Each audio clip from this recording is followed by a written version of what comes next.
जय गजानन माऊली. मी पूनम सुहास काळे Poonam kitchen मध्ये तुमचं हार्दिक स्वागत करत आहे. आज आपण रेसिपी बनवणार आहे काळ्या मसाल्यातील शेवग्याच्या शेंगा. तर त्याच्यासाठी काय काय साहित्य लागते ते आपण बघू.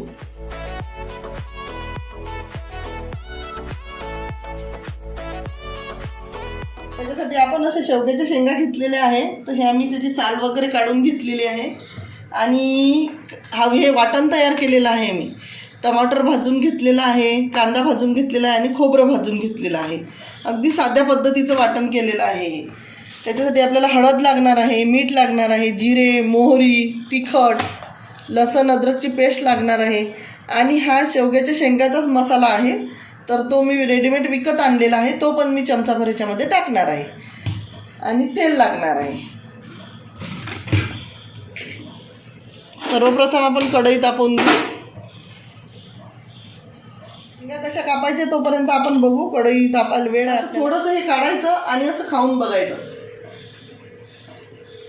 गोड किंवा कडू. तर हे आपण खाल्ल्यानंतर समजते गोड आहे की कडू आहे. कारण एक शेंग जर आपली कडू निघाली तर पूर्ण भाजी कडू होऊ शकते. त्याच्यामुळे हे एक एक शेंग कापतानाच पहिले सुरुवातीला थोडंसं खाऊन बघायचं आणि हे असं काढून टाकायचं आणि मग नंतर असं काढताना असं काढायचं. हे बघा, असं काढलं म्हणजे त्याची अर्धी अधिक साल तर अशी निघूनच जाते.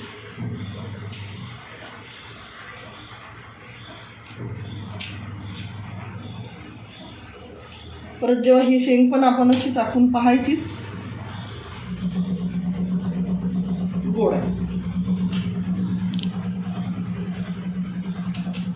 त्याची पण साल काढून घ्यायची पूर्ण अशा,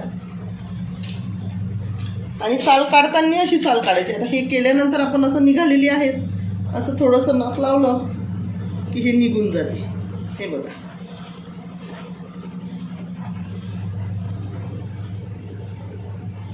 आणि शेंग आपली अशी तयार होती. जास्त पण नाही काढायची, पण एकदम वरची साल ठेवली तर त्या शेंगा अशा कडक राहतात आणि शिजायलाही वेळ लागते. हे बघा,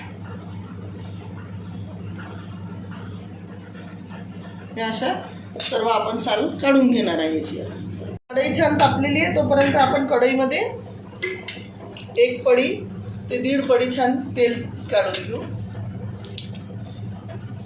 1.5 पडी तेल घेतलेलं आहे मी. तेल छान तापू द्यायचं.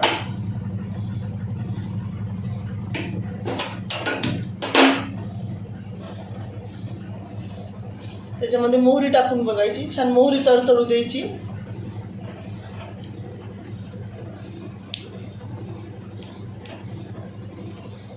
तोपर्यंत आपल्या इकडे पाणी आपण गरम करायला ठेवलेलं आहे. पाण्याला पण उकळी आलेली आहे. एक बंद करून घेऊ आपण.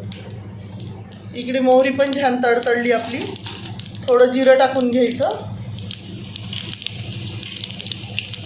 त्याच्यानंतर अद्रक आणि लसणाची पेस्ट टाकून घ्यायची. गॅस कमी करायचा आणि कमी गॅसवर छान हे मंद आचेवर पेस्ट आणि अद्रक आणि लसूण होऊ द्यायचं. कारण अद्रक जर चांगला झाला नाही फोडणीमध्ये तर उग्र असा वास येते भाजीला.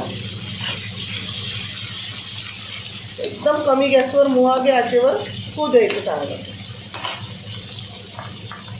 आणि लसण छान झालेलं आहे. जिरं, मोहरी, अद्रक, लसण एकदम मस्त झालेलं आहे आपलं. तर हे आता वाटण जे आहे आपण हे वाटण टाकून घेऊ त्याच्यामध्ये. आता आपल्याला 4 जणांची भाजी करायची तर त्या हिशोबाने हे वाटण टाकायचं आहे. हे बघा, 4 ते 5 चम्मच वाटण टाकून घ्यायचं. कारण रस्सा एकदम घट्टच पाहिजे याला. एकदम पातळ रस्सा नाही चांगला वाटत. ग्रेव्ही घट्ट झाली पाहिजे.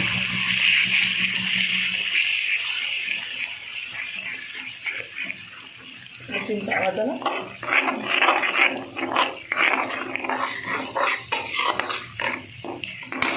हा मसाला असा मस्त होऊ द्यायचा आता फोडणीमध्ये.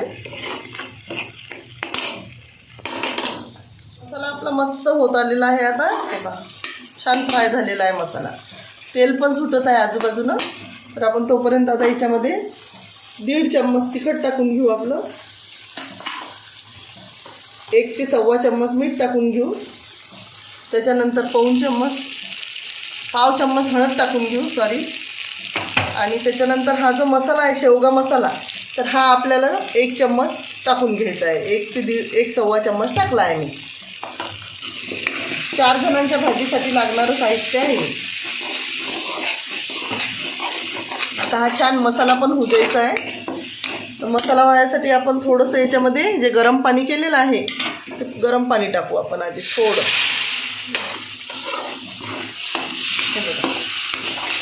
थोडं पाणी टाकून घेऊ म्हणजे मसाला पण आपला आता हे जे तिखट वगैरे टाकलेलं आहे हे जळणार नाही आपण.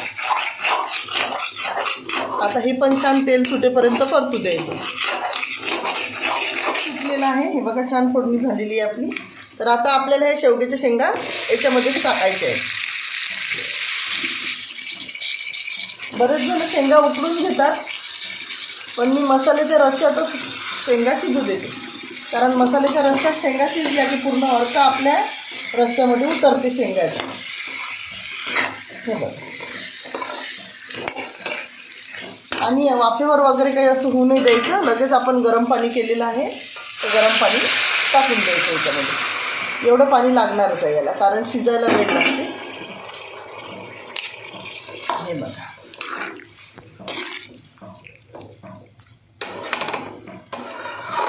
आता शिजण्यासाठी थोडा रस्सा आटणार आहे आपला. हे बघा, आता आपण बघू ह्या शेंगा झाल्या का आपल्या. तर अजून ह्या असा हाताने दाबलं तर दबत नाही आहे शेंग, त्याच्यामुळे ह्या झालेल्या नाही. आणखी शिजू द्यावं लागते आपल्याला 15 मिनटं. वेळ लागते या भाजीला शिजायला, जवळपास चांगले 20 मिनिट लागतात शिजायला. छान मस्त मोठ्या गॅसवरच शिजू द्यायची, कारण कमी गॅसवर शिजवली तर ती पूर्ण अशी थंड थंड पडून जाते, व्यवस्थित शिजत नाही. हे बघा, आता आपली आता भाजी शिजलेली आहे असं वाटत आहे. आपण आता एक वेळा शेंग अशी दाबून पाहू, कारण रस्सा पण आपला एकदम ग्रेव्ही पण घट्ट झालेली आहे. शेंग पण शिजलेली आहे, एकदम मस्त शेंग शिजलेली आहे, हाताने दबत आहे शेंग. आता कोथिंबीर टाकून घेऊ आपण. भरपूर अशी कोथिंबीर घालायची मस्त, आणि आपली भाजी तयार झालेली आहे. हे बघा, काळ्या मसाल्यातील शेवग्याच्या शेंगा. हे बघा, आता आपलं हे शेवग्याच्या शेंगा तयार झालेल्या आहे. रस्सा एकदम मस्तपैकी झालेला आहे. ग्रेव्ही पण एकदम घट्ट झालेली आहे मस्त. हे बघा, आता आपण खाऊन बघू. थंड व्हायचं आहे. तुम्हाला जर माझी शेवग्याच्या शेंगाची रेसिपी आवडली असेल तर माझ्या चॅनलला लाईक करा, शेअर करा आणि सबस्क्राईब करायला विसरू नका. सबस्क्राईब केल्यानंतर बाजूने जे बेल आयकॉनचं बटन राहते ते दाबायला विसरू नका. सबस्क्रायबर भरपूर झालेले आहे, पण वॉच टाईम कंप्लीट नाही, त्याच्यामुळे सगळ्यांनी माझे व्हिडिओ बघा ही नम्र विनंती आहे माझी. आणि हे बघा, आता शेंगा आपण खाऊन बघू मस्तपैकी. खूप गरम आहे.